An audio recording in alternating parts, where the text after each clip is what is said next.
Yo, what's up mga kamoret? So for today's video is magbi-video reaction tayo kay Bemax TV. Ito yung title na Flip Top the Battle Challenge Trending Part 2. Galit na si Bemax, kinuha niya lahat. So ito yung guys, yung trending sa kanila yung iagis mo yung yung bote na may laman na tubig. So kapag napatayo mo yun, bali may nakalatag na pagkain dun guys ikaw muna ang kakain. So kapag hindi mo na patayo yun, hindi ka ang kakain. So ginulangan na naman siya ni Bemax TV. So yun na nga guys, wag na natin patagalin to, play na natin to, baka play pa ng iba. Yun na nga guys. Hawa dia dong. Ako na naman. Ang dalo. Ay, di mo dyan. Yan guys, umpisa. O, yan. Talo ka. Kumauna.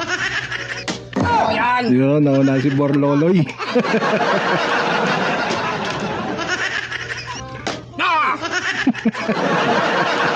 Yan na guys. Ay, hindi pa lang talo. Hindi ba kumakain si Bemax TV? Tatay. Makapagsalita sa punong-puno yung bunganga ni Borloloy dito. Kaya yung kanina. Nagtalo na yung sa akin. Nagagbilis ako ngayon. Oo, nakatayo. Hawa dia dong. Hanggang nga akong kakain doon. Hindi lang man Tayo ka na. Kinadaan na tayo ka na. Gulang talaga ni Bemax dito. Kaya kabilisan mo magtayo dyan.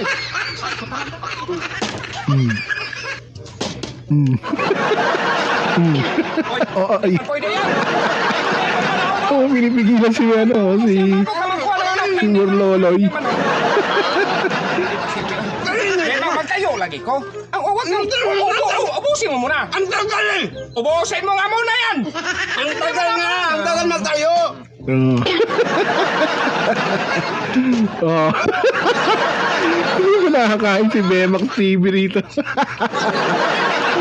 Kakain yan dong. Hindi na ganyan na PLD na gun eh. Malaki na tayo eh. Mabili na ako nakaganon. Hindi dapat dong kung kapag ikaw ang magposisyon, dapat ka magganyan-ganyan lang. Kunwari ka. Tayo. Nagpaliwanag ka ba? Kaya nga yung bilang nagtayo. Iwan ko niyan dyan. Doong naubos mo na ang pansit. Oh. Oh. Tapos, Ano naman? Ilan tayo eh? hindi na nung ka, hulos dili ka na. Hulos dili? Kung ikaw ang kwan kasi nandyan ako, magganyan-ganyan ka lang. Hindi na alam ng viewer yan, magkunwari ka ng ganyan. Kunyari na scripted. Kasi na nangyari mag-scripted na si Borloloy. Ayun na. Ubus na. Oh, yun. Dagutan man na. Dagutin man yan. Ganyan, ayusin man yan. Ubus na, naubos. Yung mahal yan. Wag mo nga hawakan yan kay hindi pa man yan pwede. Nawatan na ni Bemax dito eh. Ayun na, lumalabas na yung kagulangan ni Bemax dito. Ayan na. Ayan na. Kaya pa naroon nyo na lang ang video ko.